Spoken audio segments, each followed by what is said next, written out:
Yes, Chairperson.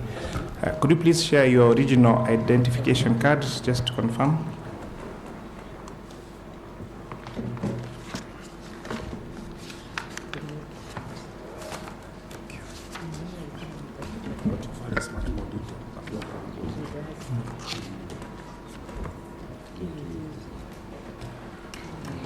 So, honorable members, I can confirm that I have the original identification card for one Mr. Naftali Kipchirchir Rono of ID number 133-65392. And the ID will expire on 4th of June 2035. So the ID is not expired. So, as we were, honorable members, we did receive communication from the Speaker, who communicated communication from the FCPA John Badi, the Cabinet Secretary for National Treasury, nominating one Mr. Naftali Kipchirchir Rono into the role of Director General of Financial Reporting Center.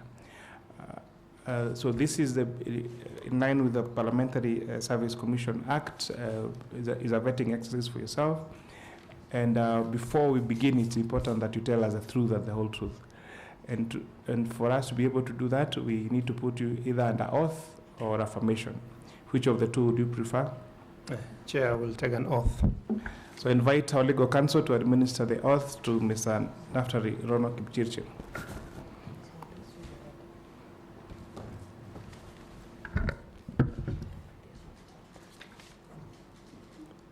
I, Naftali Kipchirchir Rono, do swear that the evidence I shall give before this committee on the matter under its consideration shall be the truth, the whole truth, and nothing but the truth. So help me God.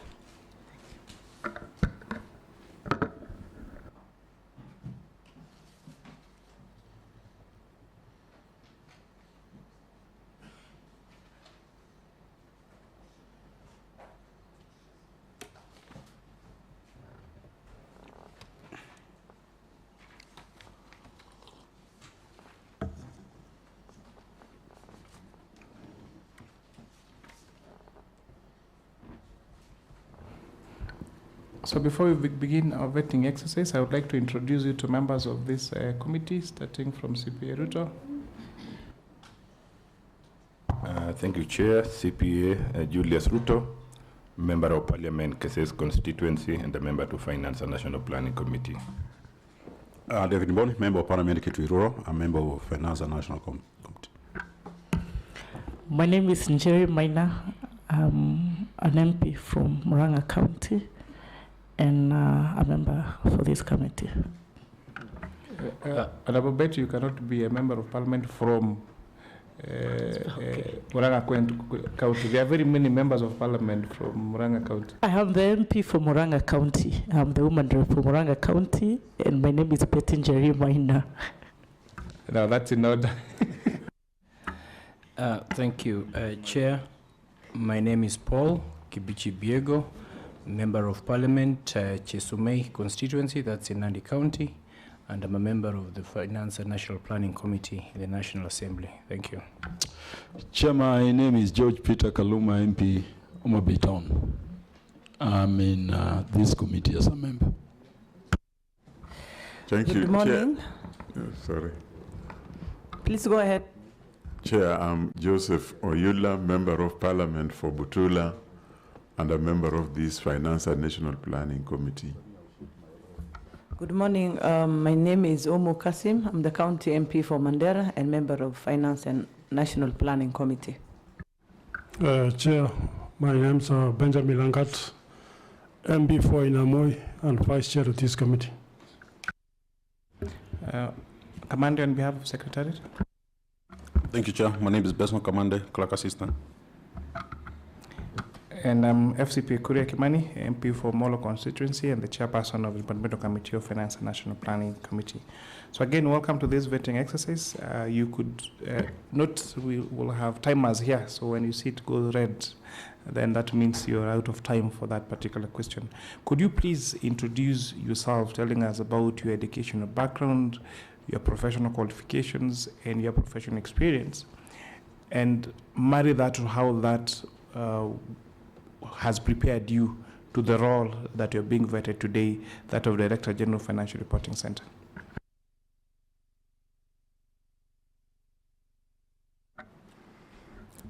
Chairperson, Honorable Kuria Kimani, honorable members of the Departmental Committee on Finance and National Planning, good morning.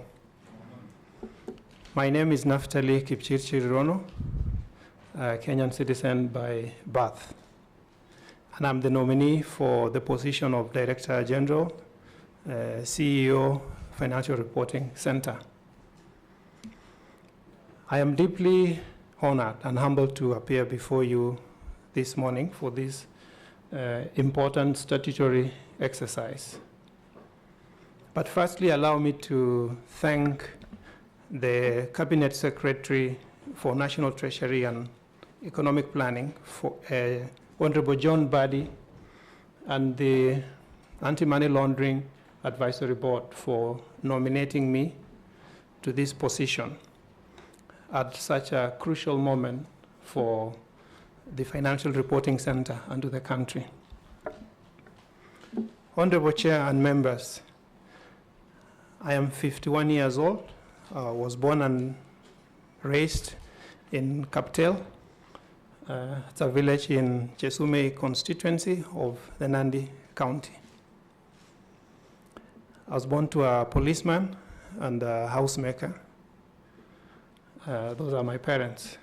And my early life was basically shaped by the family and the immediate societal environment that I grew up in. My parents strongly believed in education and indeed sacrificed a lot to ensure that I and my siblings gained or acquired education with minimal interference. But most importantly, they instilled in us the values of hard work, humility, patriotism, and compassion. And these values saw me excel in my academic journey and have guided me in the many positions that I have held. That also, to a large extent, influenced the career path that I took. Honorable Chairperson, I attended a primary school in Nandi County called Kaba, and after completing primary, I proceeded to Kapsabet Boys High School, where I was fortunate again to have met my Member of Parliament. That's Honorable Paul Biego. So I'm happy that I stand here before you and him as well. I hold a Master's of Law degree in International Finance, a postgraduate degree in law from Kenya School of Law, currently Council for Legal Education. And I also have, or I hold a degree in law, a bachelor's degree in law from the University of Nairobi. My LLM is from Strathmore University. I have undertaken several professional courses in national security, governance, and law. Honorable Chair, over the last 25 years, I have worked at the intersection of law, security, governance, and regulation. After a brief stint in private practice, I joined the National Intelligence Service. That was in 2001. And I rose through the ranks in the service, including holding the position of head of legal for more than 10 years.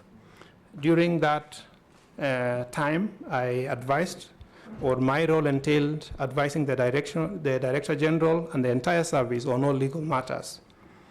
During that time, I also participated in development of several legislations, some of them touching on the key mandate or the core mandate of the FRC, including the Prevention of Organized Crime Act, that is POCAMLA, the Prevention of Terrorism Act, the Prevention of Organized Crime Act, the Proceeds of Anti-Money Laundering Act, and the attendant regulations.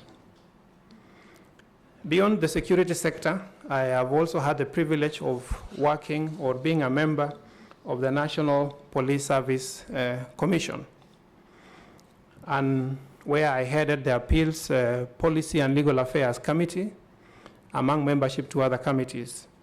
During that period, I led and participated in development of several human resource policies, regulations, and I have attached a bundle of documents detailing some of the achievements at the National Police Service.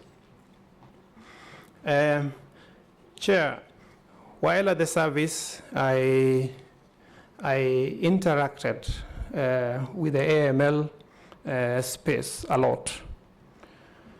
And as I have indicated, I have also held other senior positions in the service, including Assistant Director Operations, Assistant Director Counterterrorism, Deputy Director Counterterrorism, and currently Deputy Director Counterintelligence.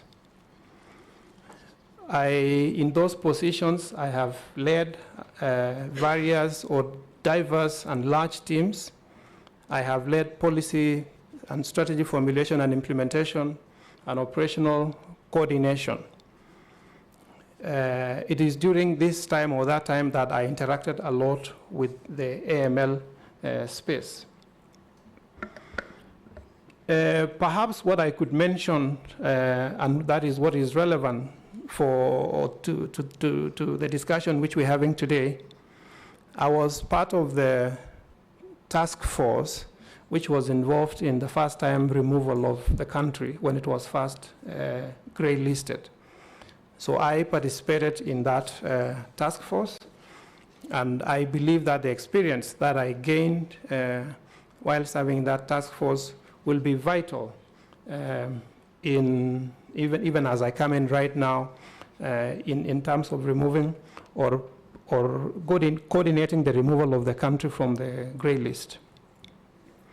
If approved, therefore, Chairman, the skills that I have gained from the experience in the various positions that I have held, I believe will be handy as the country navigates the FATF ICRG process, that is the removal from the grey list. Honorable Chairman, I consider myself suitable for this position because I believe my academic journey, the academic qualifications, my academic journey, the values align very well with the mission of the center. I bring a unique combination. This is just 1 minute, I'll be done. I bring a unique combination of international finance knowledge, legal expertise, policy and regulatory insight, and hands-on experience in combating money laundering, terrorism, and other transnational crimes, skills that would be vital in building on the current leadership and transforming the FRC into a premier financial intelligence unit. However, I do not see this position just as a leadership position, but I see it as a national duty, high patriotic calling to contributing to the economic development and the attainment of national security priorities. I thank you, Chairman. Thank you very much. Would you provide the original certificates and also clearance certificates for KRA and all the other statutory bodies?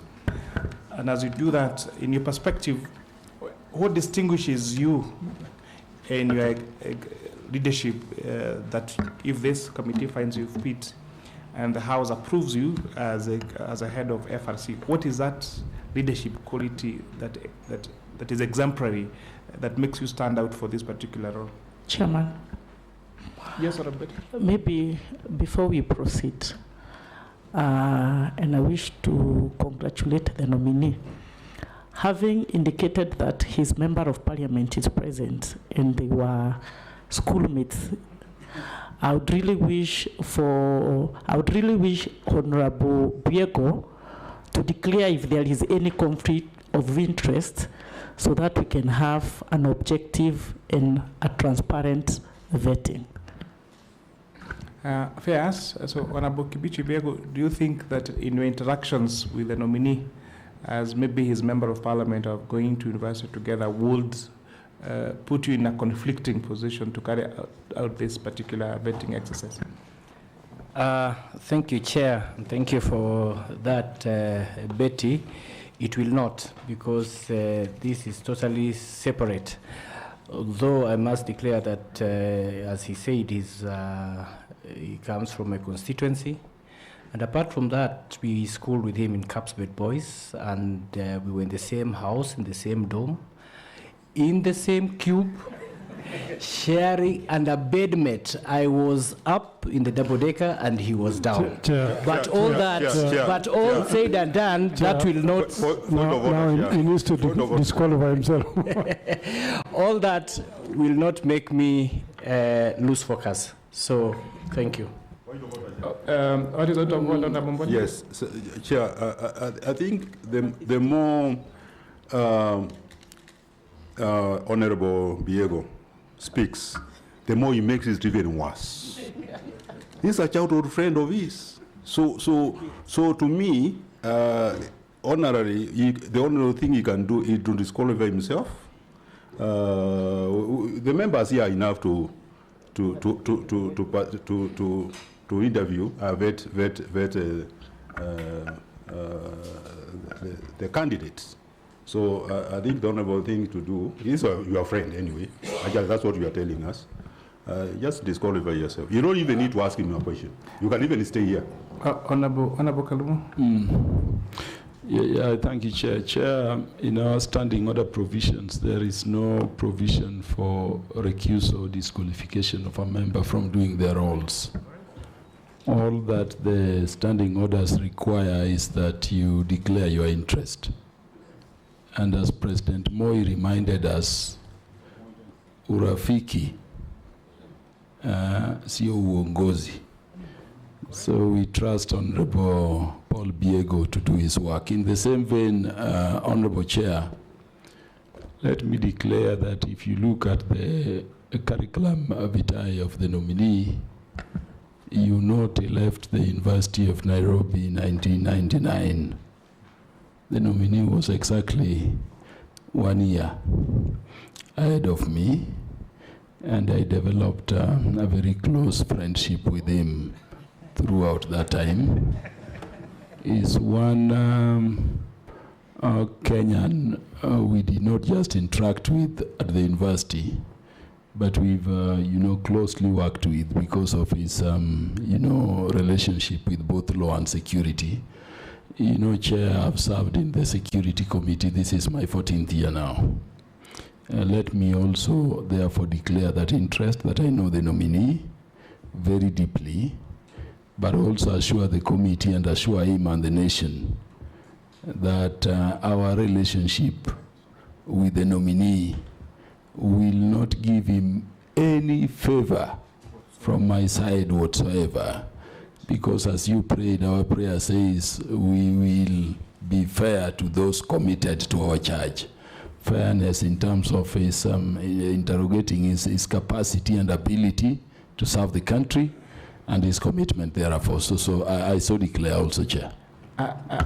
Is it on the same CPA, Ruto? But please, members, let us not really overdwell on this matter. Yes, in 1 minute. Thank you, Chair. Probably you may need to rule as a chair, because in the future engagements, what grounds does it determine a conflict of interest of a member of parliament with the witness? By virtue of knowing each other, I thought conflict should come at the point of sharing a very definite relationship, either business-wise, job-wise, but the fact that you know each other, like in this case, Honorable Paul Biego is a member of parliament for Chesumei, and the witness here also happened to have been born and raised in Chesumei constituency. What parameters from your ruling as a chair, so that in future we don't find ourselves in this scenario? So thank you, honorable members. I really implore on you and Dr. Oh, please, Dr. Mwiti, introduce yourself. And not speak to the matter, just introduce yourself. Thank you, Chair. I'm Honorable Dr. Shedrack Mwiti, MP South Imenti, Meru County. Chair, I concur with Karuma, my other fellow member, that growing together since South does not really have conflict of interest. So we proceed because we are looking for professionalism and delivery. Thank you. Thank you very much, Dr. Mwiti. And for the matter raised as a point of order by Honorable Betty and subsequently discussed by members, I refer to you to Standing Order number 90 of our standing orders on declaration of interest, and I read, a member who wishes to speak on a matter in which the member has a personal interest shall first declare that interest. That is 91. The 92 personal interests include a pecuniary interest, property interest, personal or proprietary interest, personal relationships, and business relationships. And 3, the speaker may allow a member to speak on a matter under deliberation after considering the nature, extent, and effect of the interest declared by the member. And 4, any declaration made under this standing order shall be entered in the journals in the House. So in that case, I rule as follows on standing order number 92. Honorable Kibichi Biego and Honorable Peter Kaluma have declared that they have a personal relationship with the nominee, but having declared and assured this honorable committee that that will not affect the decisions that they are going to make, I thereby rule that the declaration of interest is sufficient and they may proceed with the proceedings for this vetting exercise. Proceed, nominee. Thank you, Chair. I confirm that I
leadership as a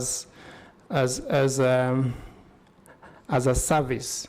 The authority entrusted to a public officer, the authority entrusted to a state officer is a public trust to be exercised in accordance with the Constitution and in a manner that upholds the Constitution and respects the people.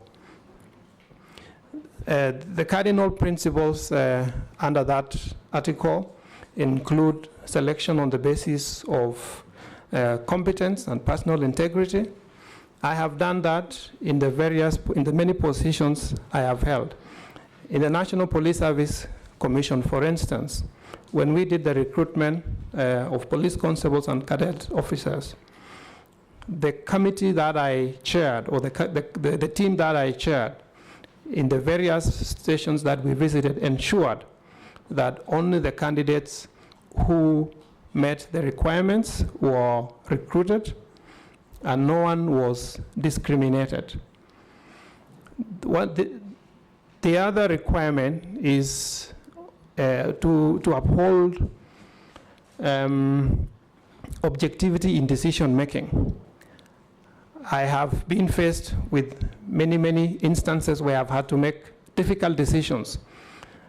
And in those instances, I have maintained objectivity and I have ensured that my decision making was not influenced by any considerations.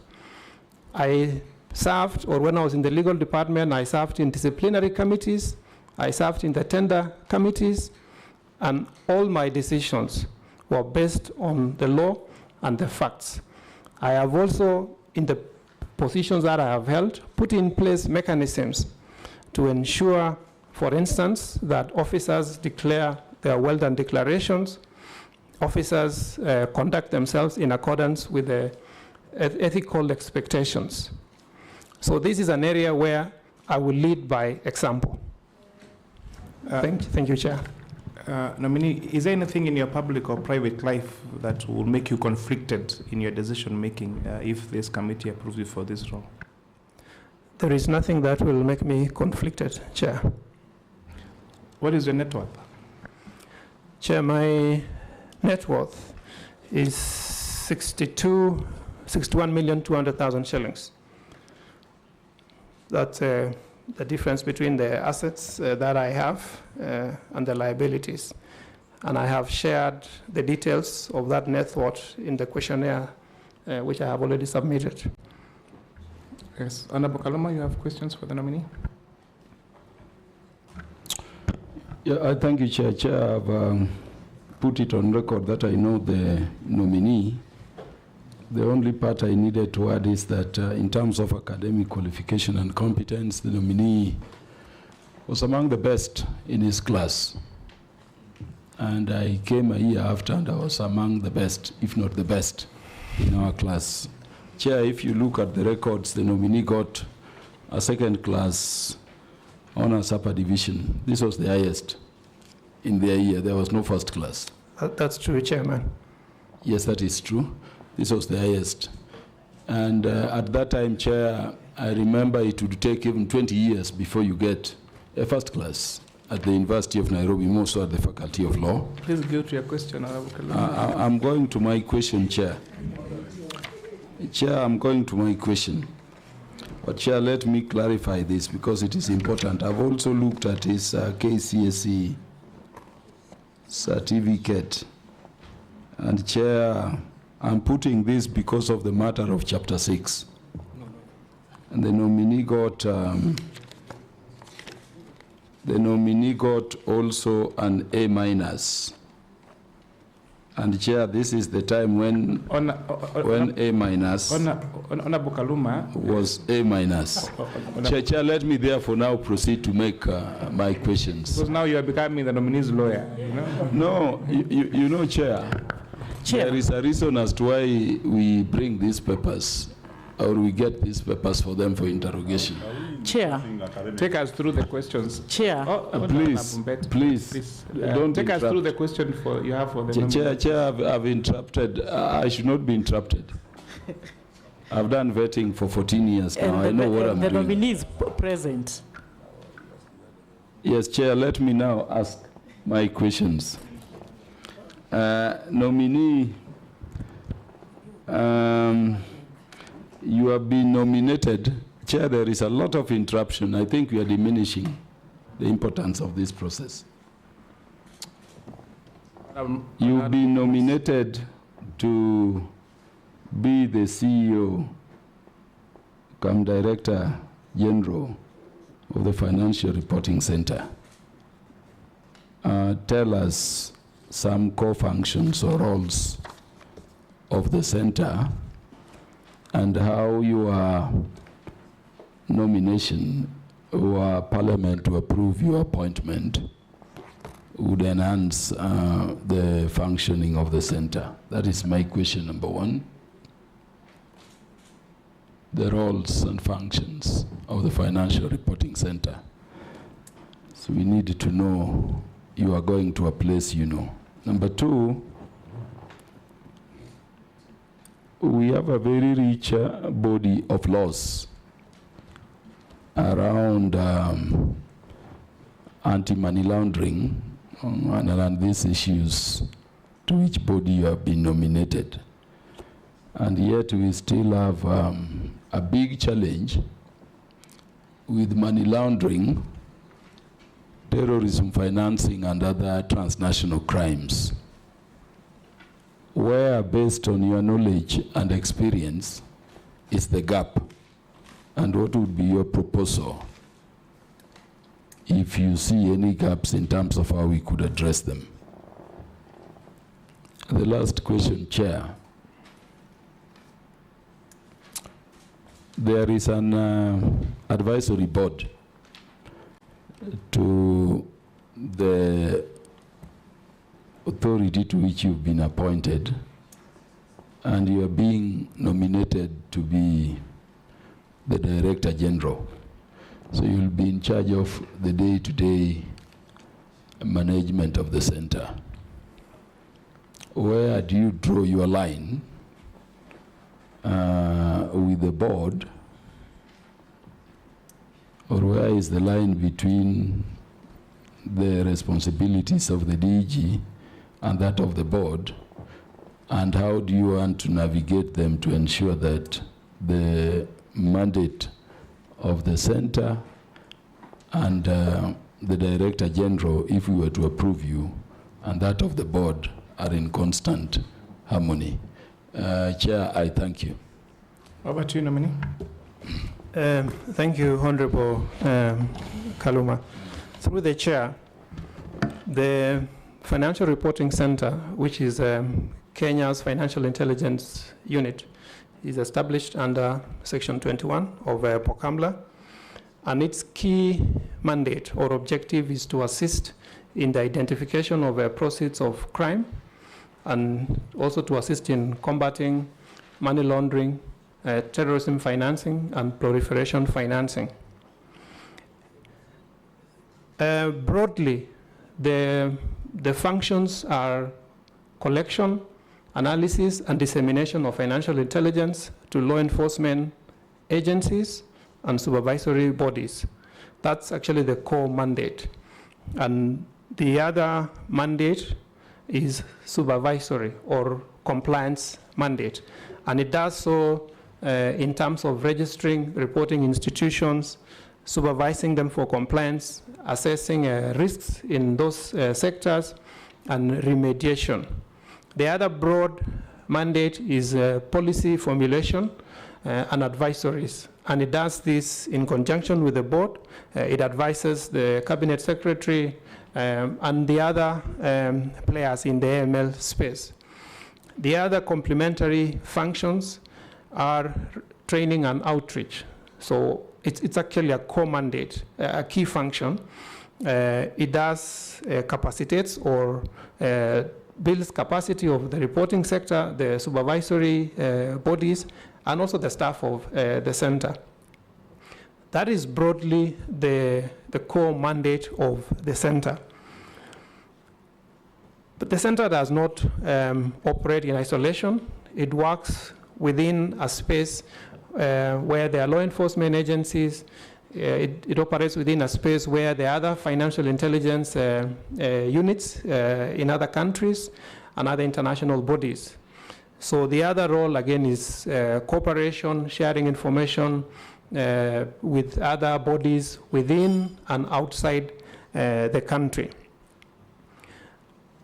How will I enhance the attainment or the discharge of the function of the center? One, with my background in counterterrorism and operational management, one of the areas which I will deploy my skills in is enhancing the quality of disseminations, because that's a space I've operated in. And we will do this by building strong partnerships with the reporting sector, that is the industries, for quality reports. But more importantly, we'll build the capacity of the center to analyze and to disseminate quality, actionable financial intelligence to the report to the law enforcement agencies. Again, I will prioritize coordination, stakeholder engagement and coordination, because the role of FRC in the entire AML chain is just part one. The other players who do the investigations, prosecutions, and recoveries. So as a national coordinator, as a key player in that space, I will bring on board my coordination and stakeholder management skills. In the CT space where I worked in, again, this is an area which had many stakeholders, both domestic and international. And I was able to do that very well. In terms of the role between the advisory board and the CEO, again, the FRC is a unique institution. The requirements of the FATF, that's recommendation 29, require that the financial reporting center of a country or the financial intelligence unit of a country has autonomy, so that's operational autonomy, and has the capacity to discharge its mandate. So if you look at the way it's structured and the way the board is structured, the board is actually advisory. It is not, strictly speaking, an oversight board. The role of the board is to advise the center generally on the exercise of its powers and also to participate in policy formulation and development of regulations. So as the CEO, one, I will ensure that the center remains or maintains that operational autonomy, but while at the same time facilitating the board to carry out its mandate. And then in terms of, I think the second question, sorry, I've jumped to the second question. Chairperson, it is true that we have put in place a fairly comprehensive legislative and institutional framework for combating not just money laundering, even terrorism and a host of other crimes. We have built institutions, but the threat of illicit financial flows, terrorism financing still persists. I would look at it in maybe two perspectives. One, in terms of the threat. So the threat itself persists because of evolution. The terrorist criminals are becoming smarter. They are adopting technology. They are even using professional services to commit crimes. But the other element is to look at it in terms of a vulnerability. And maybe that is where that's where we should focus on. What vulnerabilities are these terrorists or these criminal groups exploiting? One, you will appreciate that we are located within a region where there is conflict. A good number of our neighbors are embroiled in conflict. We located within a region, again, where we have terrorist groups operating in those countries. And with our porous borders, these provide vulnerabilities where they exploit. Again, as a country, on a positive note, we have we are a communication, transport, and a financial hub, we have one of the most sophisticated financial systems, including the M-Pesa, in the region. And while it's a good thing, while it's a positive attribute for the country, it's also an area where criminals are exploiting to raise, move, and to conceal illicit funds because of the ease of movement, because of the ease of concealing, and the ease of accessing those facilities.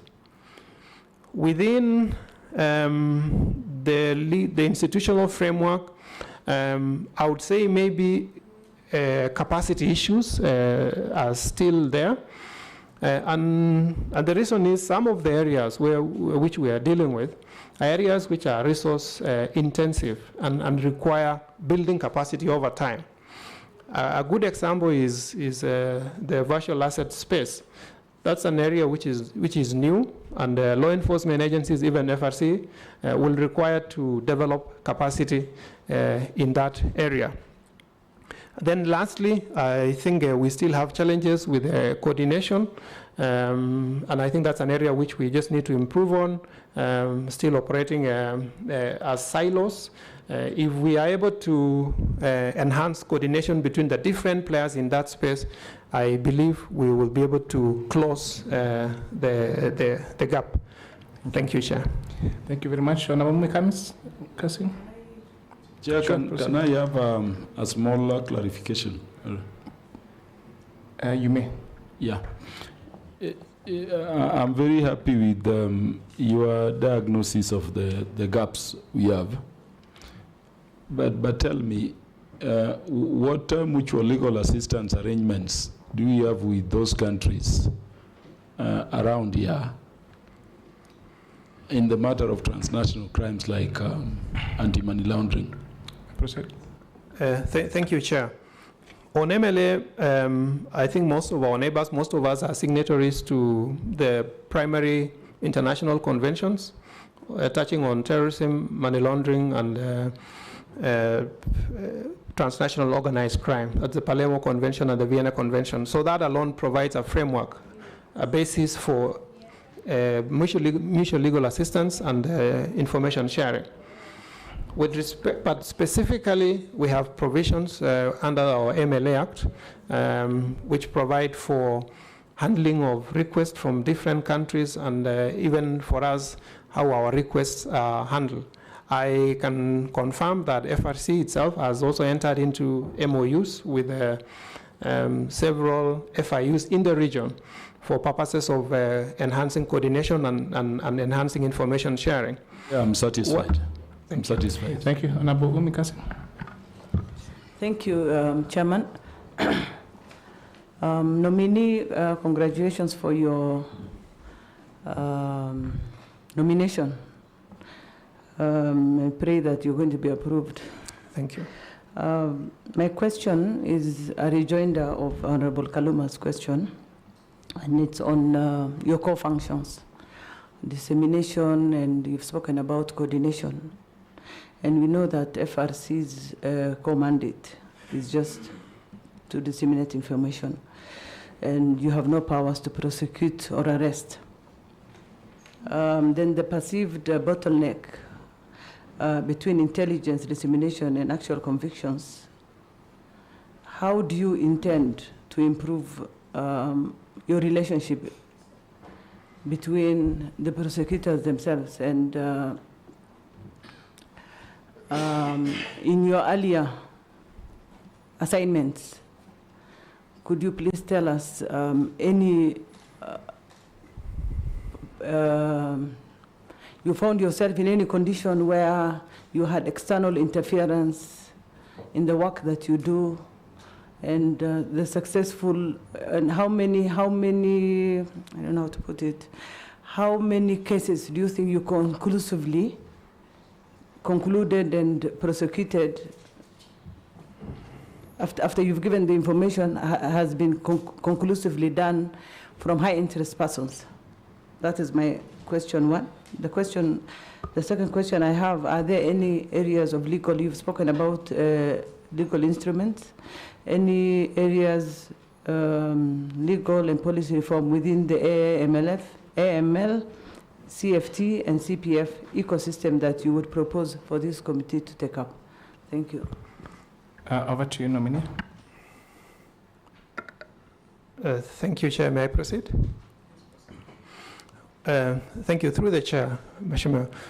On the first question of which I perceive is how do we enhance the utility of the financial disseminations so that they trigger investigations and prosecutions and even asset recoveries. One is to deal with the quality of disseminations at the center level first. And as I've indicated, we will boost or we will bolster the analysis function of the center by many initiatives, including even analysis or employing analytical tools. So once we address that, once we ensure that the quality of disseminations meet the operational needs of the law enforcement agencies, the next point would be to ensure that that information is actually utilized or put into good use. And the only way of doing this is, one, through proactive follow-ups. It's not just enough to disseminate. I will ensure that we follow up on those disseminations, feedback to establish what challenges the law enforcement agencies are encountering with our disseminations. But also we will ensure as a center that where we can, we build the capacity of law enforcement agencies, especially the analysis and the ability to utilize our intelligence. We will put in place collaborative mechanisms to ensure that the center, the EACC, the DCI, ARA, KRA, and the OTPP work together seamlessly so that there is seamless dissemination and utilization of financial intelligence. In my previous work, and we found this very useful, the multi-agency approach, especially in the counterterrorism space, it has worked very well. There is no reason why it should not work in the money laundering space as well.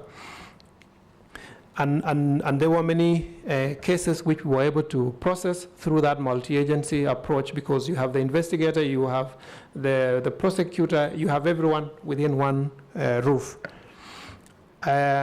In my previous experience, I did not interfere, or I did not witness cases of external interference. Perhaps maybe just to clarify, I have not worked in the office of the DPP. I've worked in the National Intelligence Service.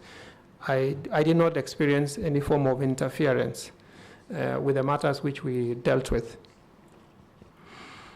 In terms of, but for the center, if there was to be a case of to contextualize, if there is a case of external interference, the law is very clear that the DG, the center, has operational autonomy and makes a call independent of any influence from any quarter.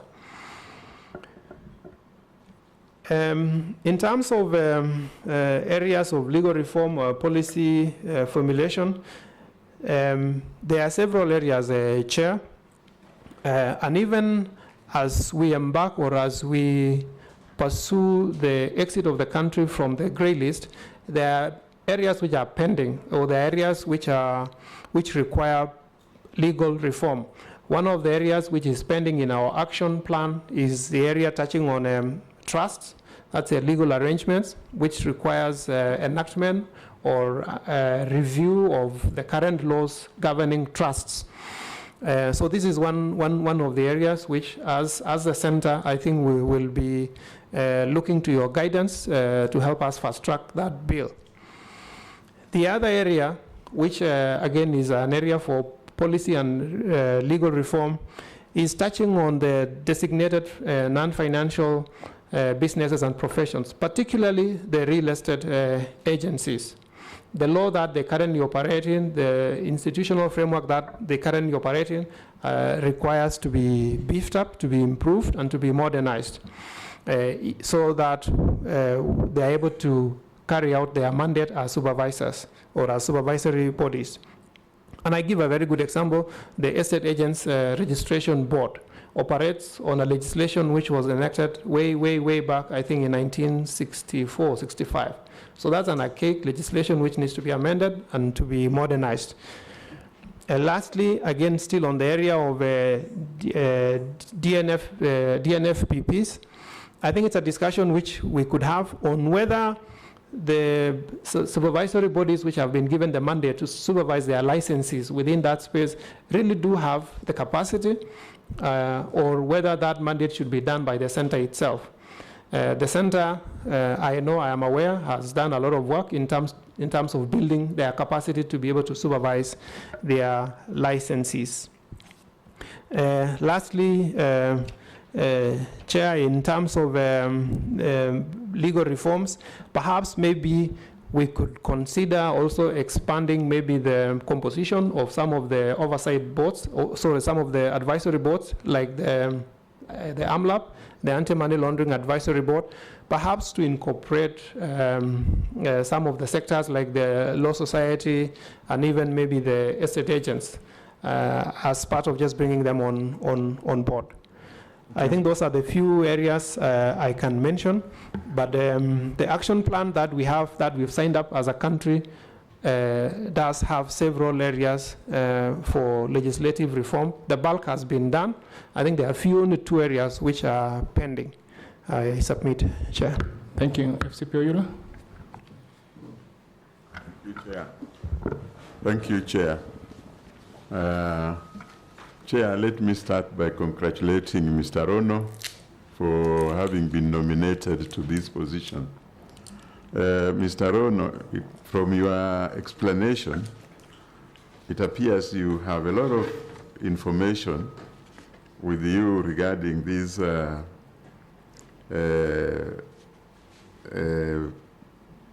POCAMLA issues. Now, I just have 1 or 2 questions. Our country, Kenya, has been listed twice, gray listed twice. First in 2011 and second in 2024. 2024 is not far off. Why was Kenya gray listed in 2024?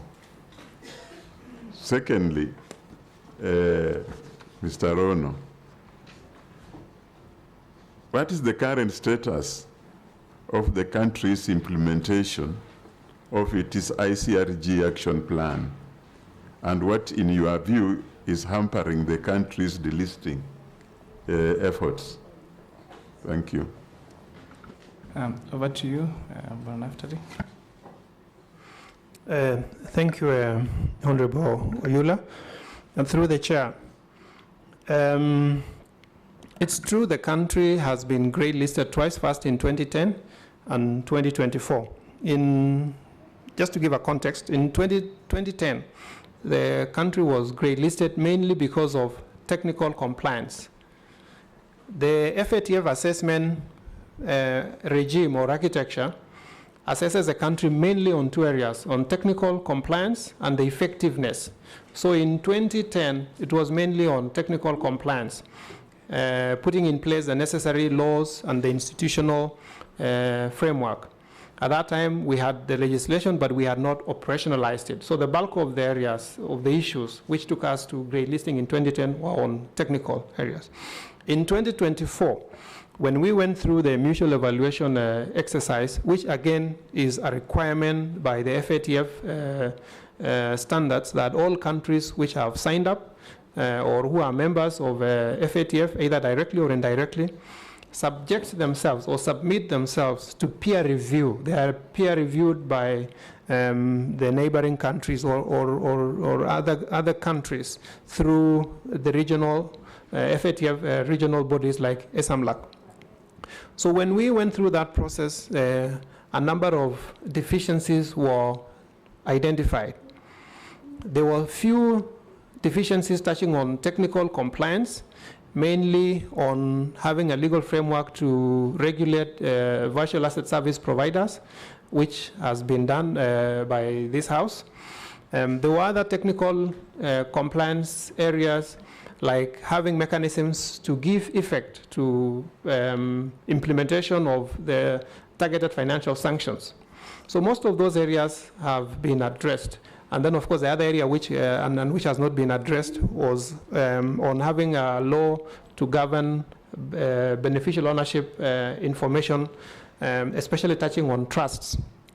The bulk of the issues, or the main reason which took us to ICRG process of grey listing, is on the effectiveness, basically demonstrating how well the institutions, how well the laws that we have in place are delivering, how well they are meeting the expected outcomes. In terms of prosecutions, for instance, how well are we doing? How many prosecutions have we conducted? How many investigations have we conducted? How many asset recoveries have we conducted? That is an effectiveness criteria. The other element was the appreciation of risks themselves. The mutual evaluation group established that the understanding of risks in the various sectors was not even. The financial sector appeared to understand the risks in that space pretty well, whereas the designated non-financial business and profession sector did not understand the risks. And as a consequence, there was no correlation between the mitigation measures that the country had adopted and the risk profile of the country. The other area was on what they call risk-based supervision. Again, the financial institutions demonstrated a fairly good understanding or application of risk-based supervision. The designated non-financial sector, unfortunately, was low, and it's not even.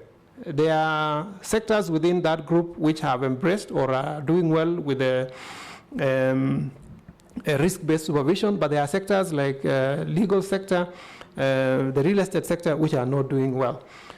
The other area was on prosecution of ML, that's money laundering, and terrorism financing, separate from the predicate offenses. And what they found out was that the country, yes, had done well in prosecuting terrorism, had done well in prosecuting the predicates, the corruption, forgeries, etc., the predicate generating crimes.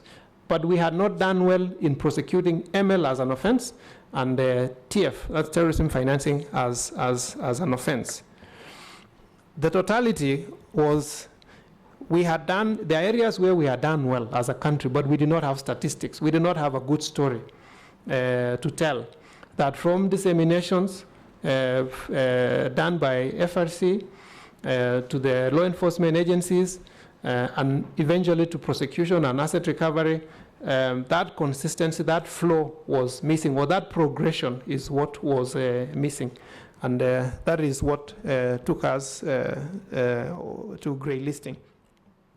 And lastly, in terms of the status, I am aware that as of today, we have addressed 10 items out of the 21 items in our action plan.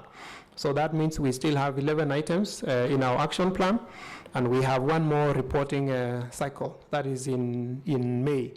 But I'm also aware that even for the items which we have not addressed, substantial work has been done. And we should be able to at least address maybe 5 to 6 other areas in the next reporting cycle. I thank you, Chair. Thank you. Boni. Thank you very much, Chair. First of all, let me congratulate you for being appointed to these posts, if you approved by Parliament. Yeah,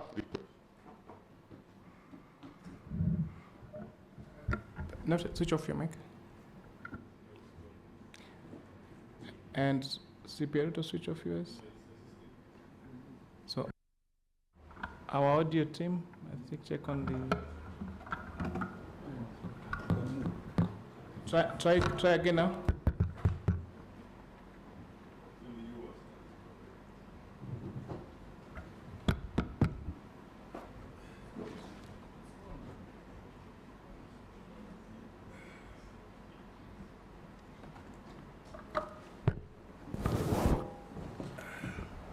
Yeah, I know.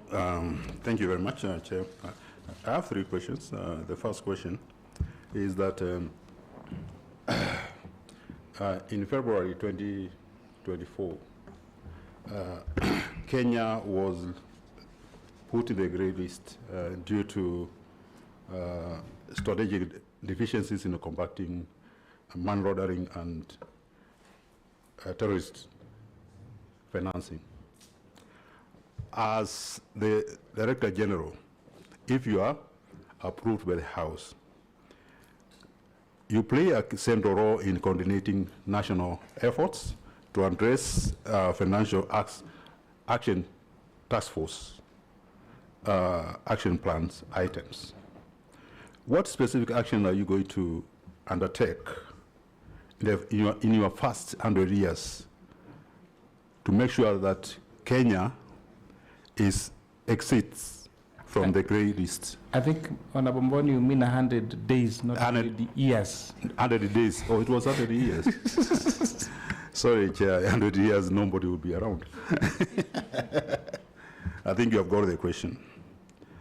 2, if confirmed in this position, how do you intend to ensure that our international obligations, such as compliance with the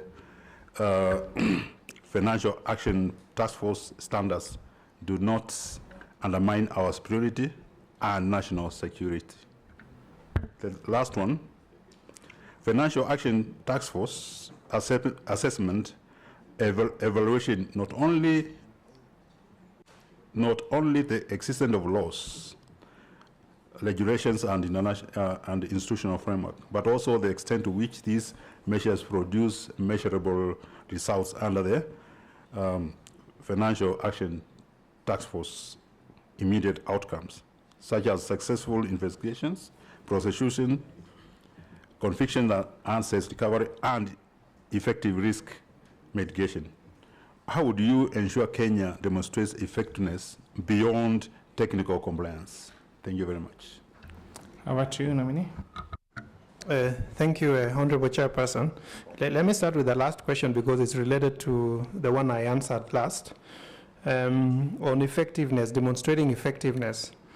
This is an area which requires, it's not easy. It's a difficult area to demonstrate effectiveness.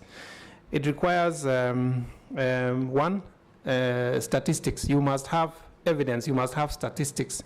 This is an area where you cannot address reactively. It requires that you have been working on it, building statistics, documenting the results. So one of the things which I will do in order to address the efficiency outcomes, one is to have a team, whose work is just to work on or to follow up on statistics and ensure that the efforts that we are doing as a country are documented. The other one, again, this area requires coordination, very strong coordination, for you to demonstrate, for instance, that the financial intelligence from the center has been utilized all the way. So one of the ways would be to establish coordinating or coordinative frameworks between the relevant agencies or law enforcement agencies to develop case management systems to track progression of cases from disseminations to prosecution. But most importantly, this requires constant review of our AML, CFT, CPF regime. This requires constant capacity building of the various sectors, and this requires constant outreach, and building strong partnerships with the reporting sector, that is the industry, building strong partnerships with the regulatory bodies. Because it's, as you've rightly indicated, or as mentioned, this is the second time we are being grey listed. We will be due for another review in 2031, and they will be looking on effectiveness. So our journey has to begin from now. We will not wait until 2031 to demonstrate effectiveness. We will, in 2021, we'll be demonstrating what we have achieved. In terms of the specific actions to, again, related to that, to exit from the grey list, if you look at the countries which have managed to exit from the grey list, we can borrow one or two things from what they have done. One is there has been very strong political commitment on the process. We have the political commitment, we just need to sustain it. Two is coordination. The countries which have exited the grey list have demonstrated very strong, very effective coordination of all the players involved in the removal efforts.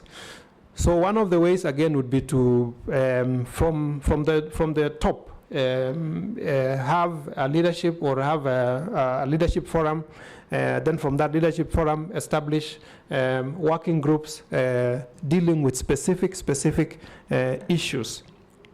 And then we just need to continue building capacity and resourcing the institutions which are charged or which are mandated to facilitate exit from this process.